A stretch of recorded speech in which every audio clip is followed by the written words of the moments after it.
Nike is being sued right now by Odell Beckham. Hey, do what you gotta do, man. This has nothing to do with Kyrie Irving.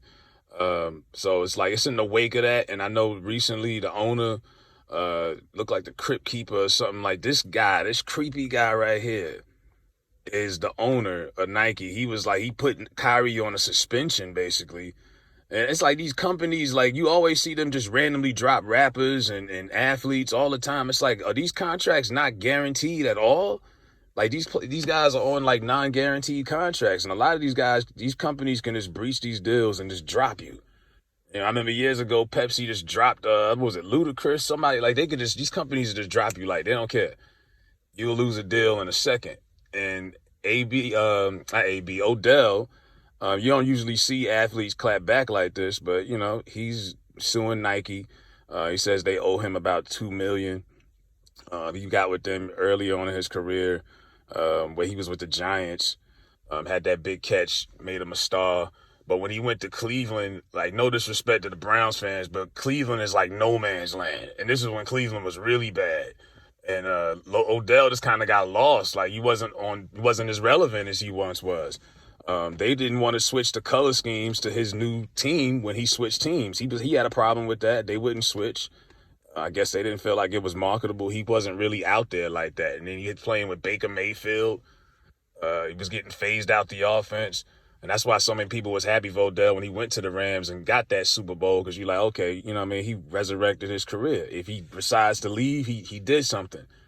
Can't take that away from him. But Nike, and according to him, like I say, they bringing up that violations that he's made, and this is why they're holding on to his money. And he's saying that they've made violations also. So God bless him, man. You know what I mean? Do what you got to do. Get yours. Get yours. Because like I say, they damn sure don't care about you. You see how they dogging Kyrie.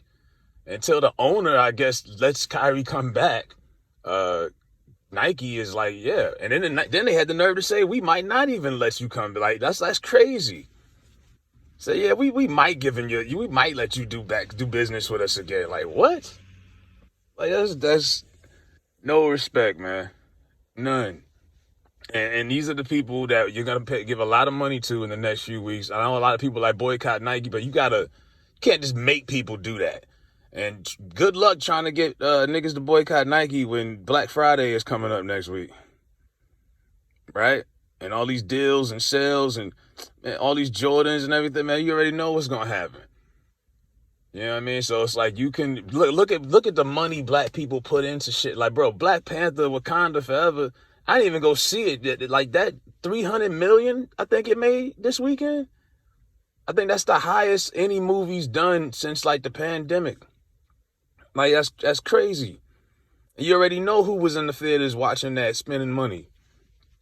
You know what I'm saying? Pulling up in dashikis and all that shit. So it's like these are the people that we really be giving our coins to. And they be doing a lot of athletes, a lot of people of color, black people, whatever you want to call it, they be doing niggas dirty.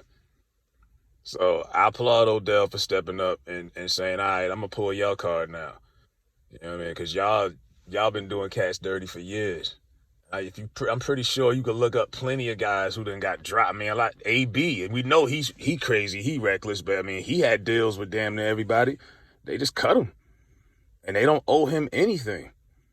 And I'm like, damn, so none of these, like most of these endorsement contracts, most of these cats got, is really like, week to week money. You know what I mean? Anytime these companies feel like it, they can just breach that contract. You know what I mean? So like a lot of these guys, like you see Rick Ross, he working for this one, that one. A lot of these guys are employees working for these companies, really. It's like you temp. You really a temporary employee. You ever work for a temp service? Like you a temp service employee. Like, you know what I mean? At any point in time, they could just lay you off. Like, all right, you done. Well, when I come back, you don't come back. You done. We done use you. We done got enough work about you. And they just move on. So, hey, if you can find a way to beat the system, I applaud that. So hopefully Odell comes out on the winning end of this lawsuit going against Nike. But yeah, do y'all think it should be a boycott of Nike? I mean, you could say that, and but like I said, you got everybody to get everybody on that page. realistically, I just don't see it happening, especially during the holidays. But let me know what y'all think in the comments.